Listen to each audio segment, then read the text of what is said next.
Hay personajes que usamos para meter miedo a nuestros hijos, y se han ido usando de generación en generación a lo largo de los años. Pueden ser monstruos de voraces apetitos, fantasmas que no soportan a los niños malos, o como en la mayoría de los casos, seres humanos malvados y despiadados que nos aterrorizan tanto porque en el fondo de nuestro corazón sabemos que somos capaces de hacer toda clase de atrocidades.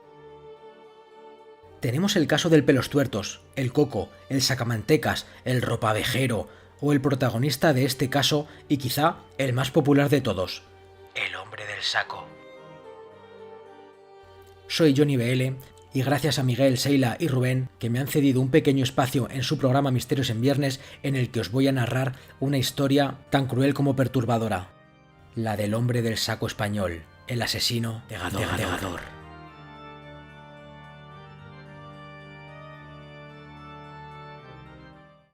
Quemaron a una bruja en Bingham Square. ¿Cuáles han sido los actos más atroces y despiadados llevados a cabo por el hombre desde que tuvimos acto de razón? Y lo que es peor, ¿qué actos macabros seguimos haciendo hoy en día y posiblemente sigamos haciendo en el futuro? Johnny BL presenta en este 2022 un compendio de más de 50 actos macabros llevados a cabo por el hombre, un ensayo dañino, documentado, plagado de imágenes, de QRs y de historias truculentas. ¿Sabíais que una famosa compañía de videojuegos financió la exhumación de un conocido corsario español para añadirlo a su catálogo? ¿Conocéis al verdadero asesino que inspiró a John Carpenter a crear la secuela de la película Halloween? Todo esto y mucho más en Actos macabros en la historia, con el sello del editorial Guante Blanco. Escrito por Johnny BL. Había algo de desprecio en la forma en la que ella erguía su cabeza. No es casual que la mayoría de los personajes con los que tratamos de aleccionar a nuestros pequeños a través del miedo sean humanos, y es que los monstruos, duendes, trasgos, pues dejan de surtir efecto en cuanto alcanzan una cierta edad y comienzan a comprender que la magia se aloja más en los cuentos que en el día a día.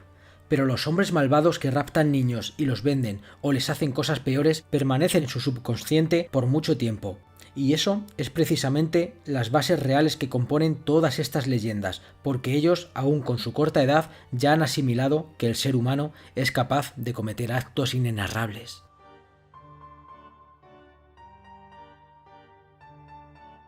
La historia que estáis a punto de escuchar es dura de asimilar y de concebir, al igual que ha sido dura para mí a la hora de preparárosla, pero compone uno de esos casos anclados a ritos macabros de la España profunda, que no debe permanecer en el olvido por nada del mundo. No en vano es el germen de cómo se concibió la figura del Hombre del Saco, o al menos uno de ellos, aunque paradójicamente el propio Hombre del Saco de la historia fue un mero peón, un lacayo que no mató a nadie y tan solo cumplía un encargo. Así y todo, todos los implicados son igual de responsables y creo que merecen el mismo desprecio popular. El caso se ha conocido popularmente como el crimen de Gador, ya que tuvo lugar en este pequeño pueblo de la Alpujarra, en Almería, el 28 de junio de 1910. Para comprender lo que sucedió aquel día hay que remontarse un poco atrás y conocer a un hombre llamado Francisco Ortega, o mejor dicho, el Moruno. Este moruno, este indeseable, era un vecino de la localidad, al que se le llegó a diagnosticar una tuberculosis, y hay que aclarar que aquellos eran tiempos de pobreza, enfermedades y decadencia, o lo que es lo mismo, sinónimo de muerte.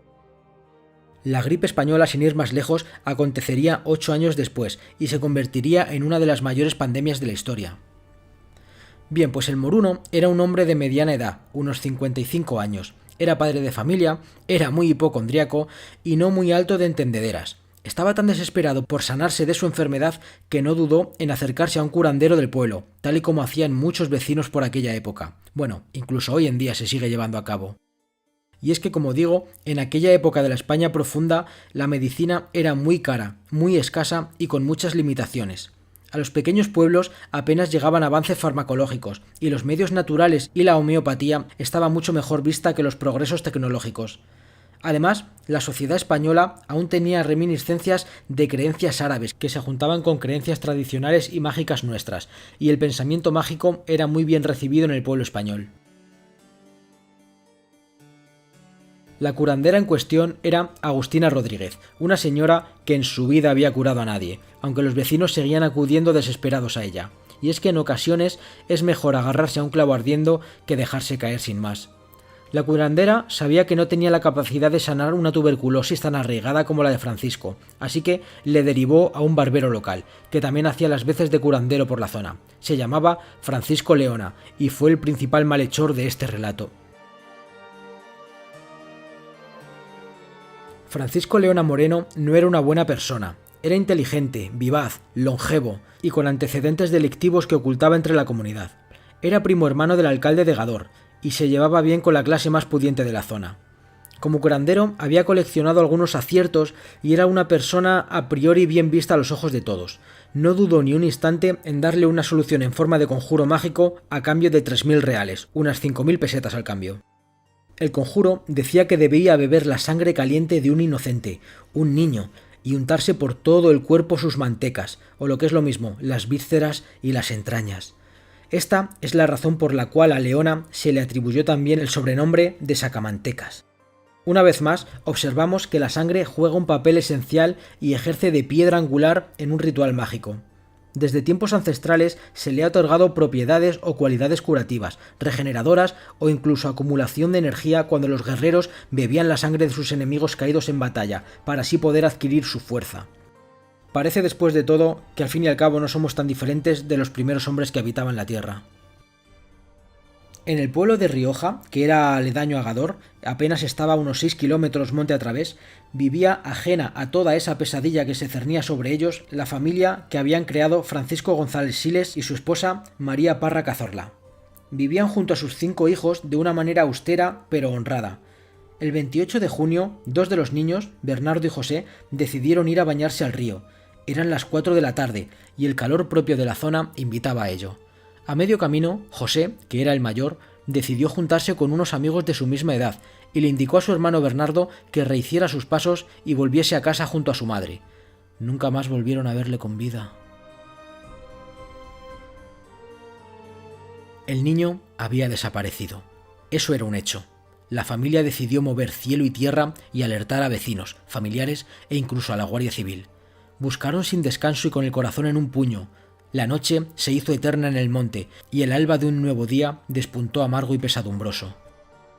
No fue hasta las 4 de la tarde del día siguiente cuando otro vecino, alias el Tonto, alertó sobre la presencia de un cuerpo muerto en lo más profundo de un barranco conocido como el Jalbo, en la zona de las Pocicas, a 5 kilómetros del pueblo de Gador, sepultado por una piedra y completamente deshecho.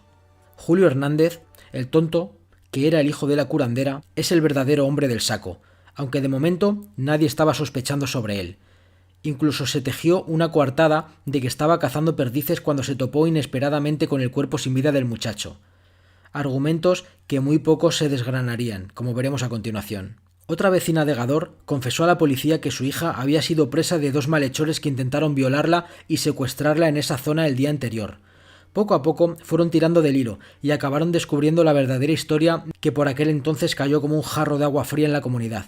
Nadie podía siquiera sospechar lo cruel y despiadado de los actos que se habían llevado a cabo la tarde anterior tan cerca de sus hogares. Tras unas investigaciones y algunas acusaciones de interrogatorios, de las cuales no se conoce el tono, y un careo entre Leona y el Tonto que acabó por acusaciones entre ambos, se acabó dilucidando toda la trama. Esto fue lo que ocurrió. El moruno, el hombre enfermo de tuberculosis, esperaba en una hacienda al niño de 7 años de edad. Fue secuestrado y llevado hasta el lugar por Julio Hernández, el Tonto. Le metió en un saco, de ahí el famoso icono de terror para que los niños se porten bien. Y una vez allí, le hicieron un corte en la axila para que poco a poco fuera derramando su sangre y estos maníacos poder servirla en un cuenco y mezclarla con azúcar para que el moruno pudiera beberla y sanarse. Había que beberla en el momento por tema de coagulación y porque así lo dictaba el conjuro.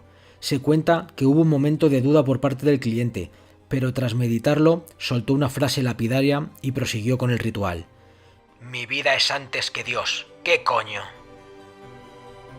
Lo peor estaba por llegar, y es que, acabada la primera parte de la ceremonia, se decidieron a matar al joven Bernardo allí mismo, en el cortijo de San Patricio, al anochecer, asestándole una brutal pedrada en la cabeza. Se apagó la luz del infante. Una vez el cuerpo yacía inerte, se pusieron manos a la obra a extraerle el epiplón, las entrañas y a hacer con todos sus intestinos una grasa o una manteca con la que el moruno debía refregarse por todo su cuerpo. A Julio el tonto se le había prometido 50 pesetas, justo el precio que valía una escopeta que él deseaba comprar, y ese fue el precio por el que decidió secuestrar y llevar ante Leona al chiquillo. Después del asesinato nunca le pagaron ese dinero, y por eso alertó a la Guardia Civil del paradero del muchacho a modo de venganza. 5.050 pesetas. Eso fue lo que costó la vida del joven Bernardo. Está claro que incluso ahora, 111 años después, siento náuseas y malestar al estar narrando esta historia desde la comodidad de mi estudio, al saber que en aquella hacienda, que por cierto es visitable hoy en día, se llevó a cabo un acto que pone de manifiesto el verdadero lado oscuro del ser humano. No es excusa arrebatarle la vida a una persona para salvar la propia. No todo vale. No me sirve que digan que en el fondo somos animales y nos comportamos como tales. La inteligencia que se nos presupone no debería utilizarse para perpetrar este tipo de atrocidades deleznables. Lo he citado anteriormente, pero quiero reiterarme. Bernardo tenía 7 años.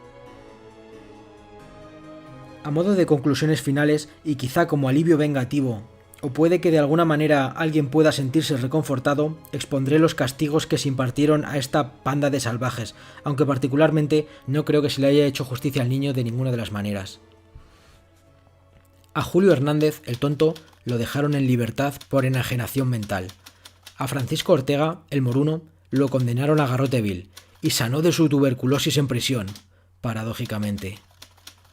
A Francisco Leona, el curandero, lo condenaron a garrote vil, aunque falleció en la cárcel antes de que fuera ajusticiado públicamente. A Agustina Rodríguez, la curandera, la condenaron a garrote vil, y sí llegaron a ajusticiarla por su implicación en el crimen. Hubo más implicados en este relato, pero he decidido no añadirlos aquí. Con razón les llaman matasanos a los tíos. A veces sabe más uno que no ha estudiado. Amortajá tenía yo a mi madre para 5 años. Fíjese si la daría por muerta. Tan desesperado estaba que mandé llamar al curandero ese que le dicen Francisco Leona. Algo he oído hablar de él. Y no todo bueno, por cierto.